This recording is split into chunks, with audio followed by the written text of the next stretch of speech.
I really was not aware of the differences between optometrists and ophthalmologists before I developed this problem.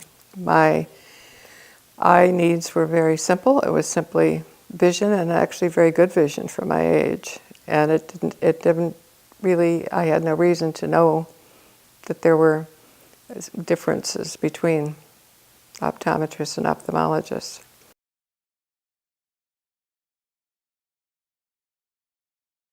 My optometrist told me that I had developed a small cataract. It was not yet a big enough problem to necessitate surgery, but it would definitely improve my night driving if I had it removed.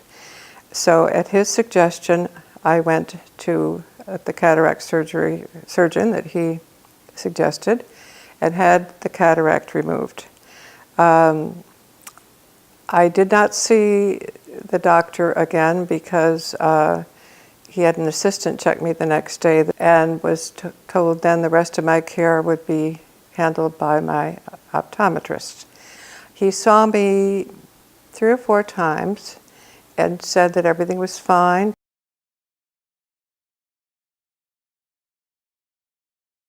There seemed to be foreign matter in my eye. I became very concerned.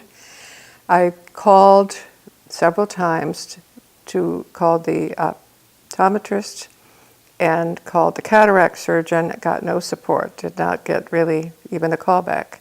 So I went in to another doctor who had been recommended down here, an ophthalmologist. Yes, I realized if I had a problem, I definitely needed an ophthalmologist. But when I realized I had a real problem, I thought, well, this is serious. So I called an ophthalmologist down here who had been recommended by some of my friends and saw their retina specialist. The retina specialist took one look at me and said, "You have a very serious problem. You must go today to a retina specialist surgeon."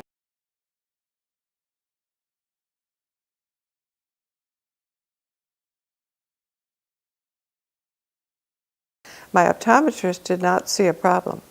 He told me I was doing fine. He prescribed new glasses. And I was the one who began to realize I was not feeling fine, and on my own went to find a retina specialist. You know, when you get a complication as serious as mine and as rare as mine, you have to have the most well-educated, highly qualified, medically trained doctors to even begin to deal with it. And my optometrist was fine when all we needed was to have our glasses changed. But I in no way feel they're qualified to do anything else.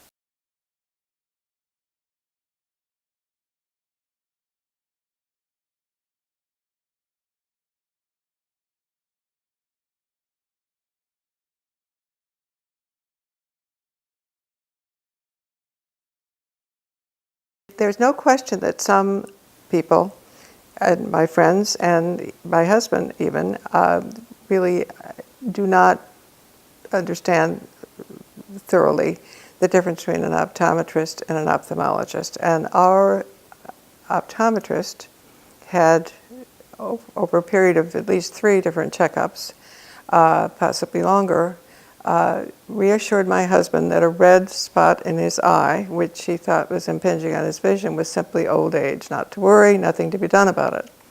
When I started seeing the ophthalmologist about my problem, my husband said, "You know, I may go in and see your doctor because I just don't feel, even though I just had my checkup several months ago and I have new glasses, I don't feel I'm seeing very well still." So he did go in to see my ophthalmologist, who took one look at him and said, "This is a very serious problem. You have a squamous cell carcinoma in your eye, one of the largest I've ever seen." I did some research after he was diagnosed to see what this was and how it developed. And if left untreated much longer, he could very possibly have lost his eye, not his vision, his eye.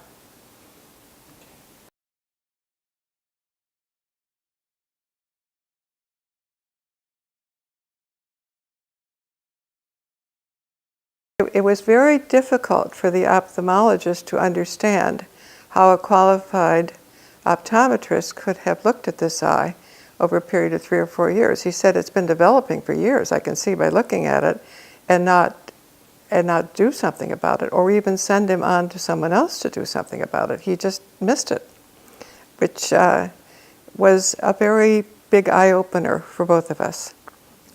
From now on, we will have all our vision checking done at an ophthalmologist.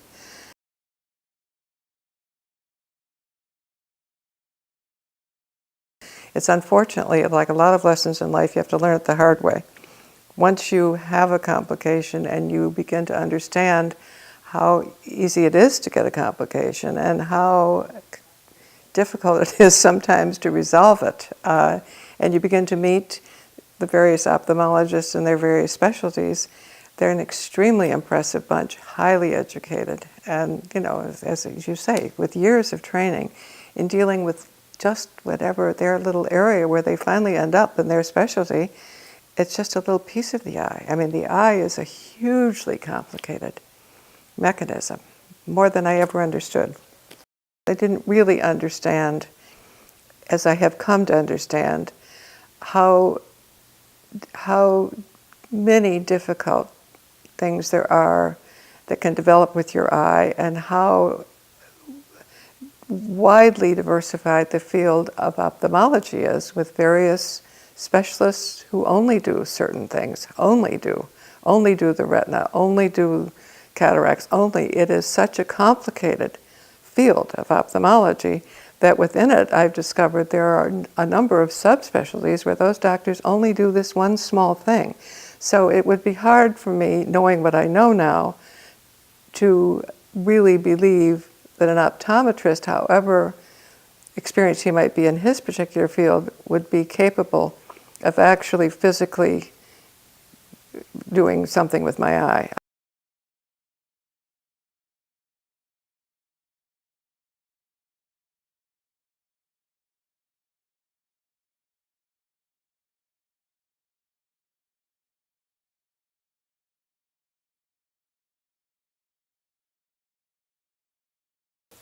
I have nothing but good things to say about my ophthalmologists. I have learned through this journey through extreme eye care how important it is to have a highly qualified medical doctor, an ophthalmologist, if you have any kind of a serious eye problem, because they are the ones who know how to deal with that.